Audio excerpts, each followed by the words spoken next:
আজকে আমার মনটা না ভীষণ দুঃখ, কেন জানো? এই যে কয়েকদিন ধরে আমি ব্লগ বানাচ্ছি, এখনো পর্যন্ত তেমন কিছুই হয়নি। নানা জায়গা থেকে আমাকে বিভিন্ন রকমের কটূক্তি শুনতে হচ্ছে কি আমি নাকি রান্না করতে পারি না, তারপর আমি নাকি বিভিন্ন রকম বাজে কথা বলি, তারপর আমি নাকি ঠিকঠাক পোশাক পরি না। তো বিভিন্ন আমার পিতৃস্থানীয় মানুষেরা, মাতৃস্থানীয় মানুষেরা এই সমস্ত কিছু কথাবার্তা বলছে। আর আমি তো প্রত্যেকদিন নিজের সংসারটা ধরো সামলাচ্ছি।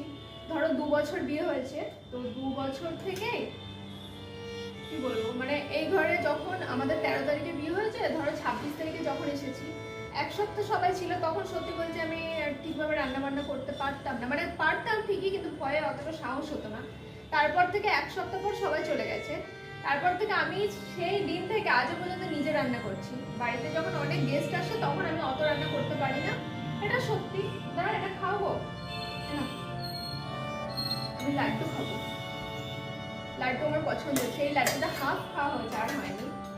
তো যাই হোক, যখন গেস্ট আসে তখন তারা করে আর কি, সেই গেস্ট এসে রান্না করে, তারপর থেকে যে আমার কি একটা বদনাম হয়ে গেছে যে আমি রান্না করতে পারি না, আমি নাকি বাড়িতে গেস্টকে দিয়ে রান্না করাই, রান্না ভালো করে আমাকে শিখতে হবে।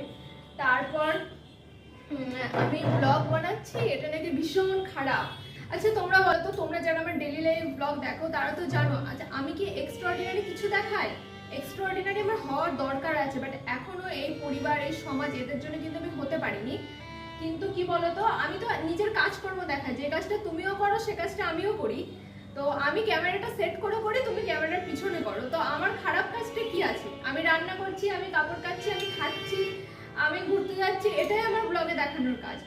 তো তার জন্য আমার এত বদনাম হয়ে যাচ্ছে। তারা দেখতেও দেখবে আমার ব্লগ, আবার বিভিন্ন ধরনের কটূক্তি, এই রান্না ভালো করে শিখতে বলো। আমার বরকে ফোন করে বলছে রান্না ভালো করে শিখতে বল, রান্না পারে না। সবই তো দেখছি, কি পড়ছে, কি খাচ্ছে। তো আমার ঘরে যেটা আসছে আমি সেটা খাচ্ছি, আমার যেটা ইচ্ছা হচ্ছে সেটা করছি। অবশ্যই এটা আমি খেয়াল রাখছি যে সেটাতে যেন আমাকে বাজে দেখতে না লাগে। আমি এমন কোনো ড্রেস পরে এখনো পর্যন্ত ব্লগ বানাইনি যেটা ভীষণভাবে দৃষ্টিকটু বা কারোর মান সম্মান যায়। আমি মান সম্মান হানি করছি কারোর, এরকম ব্লগ কখনোই বানাইনি, কিন্তু তারপরে ওগুলো আমাকে শুনতে হচ্ছে। কিন্তু কি বলতো, প্রথম না এই ধরো আমার ব্লগিং চ্যানেলটা যতদিন হয়েছে, প্রথম 1 বছর আমি কোনো কাজই করিনি। গত সেপ্টেম্বর মাস থেকে আমি একটু ভালো করে কাজ করছি।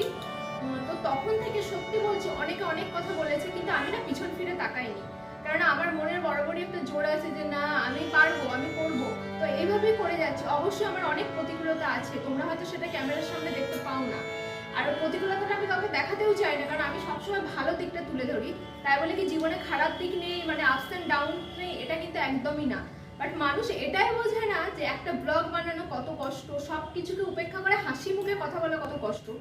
অনেক সময় অনেক মন খারাপ থাকে, আমি অনেক আপসেট থাকি, কিন্তু আমি ক্যামেরার সামনে বুঝতে দিই না, আমি সবসময় হাসি মুখেই কথা বলি। তারা এগুলো বুঝবে না। এত বিভিন্ন ধরনের মন্তব্য, কোনোদিন বলছে যে স্লিভলেস জামা পরে, প্যান্ট পরে ছবি দিয়েছে, তো দিতেই পারি, আমি জিন্স পরতেই পারি, একটা স্লিভলেস পরলে কি আমার সবকিছু খারাপ হয়ে গেল? তো আমার কি আর খারাপ আছে বলো? একটা স্লিভলেস জামা যেমন যুগ তেমন তো চলতে হবে, এমন তো। কিন্তু এই কথাগুলো শুনলে না আমার মনটা ভীষণ খারাপ হয়ে যায়। যদিও এই কথাগুলো শুনলে মনটা আমার সাময়িক খারাপ হয়, তারপরে আর কিছু হয় না। তো এটাই আর কি। তারপরে সবাইকে বলবো, তোমরা যারা ব্লগ বানাচ্ছো, কিন্তু আমি এখনো সাকসেস পাইনি।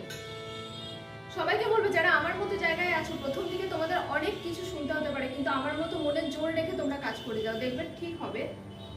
আমি এখনো যদিও সাকসেস পাইনি, কিন্তু আমার ইমপ্রুভমেন্টটা তো আমি দেখেছি। প্রথমে যখন ব্লগ বানাতাম সত্যি বলছি আমি ভালো করে পারতাম না, এখনো যে পারি সেটাও বলবো না, কিন্তু আগের থেকে একটু হলেও পারি। তো আমি সবকিছুকে উপেক্ষা করেই কিন্তু এগিয়ে যাচ্ছি। আর তোমরা যদি পাশে থাকো, আমি কিন্তু আরো ভালো করে এগোতে পারবো। তো এটাই বলবো যে যে যা বলছে বলুন, তোমরা যারা আমাকে নিঃস্বার্থভাবে ভালোবাসো তারা অবশ্যই আমার পাশে থেকো, এটাই তোমাদের কাছে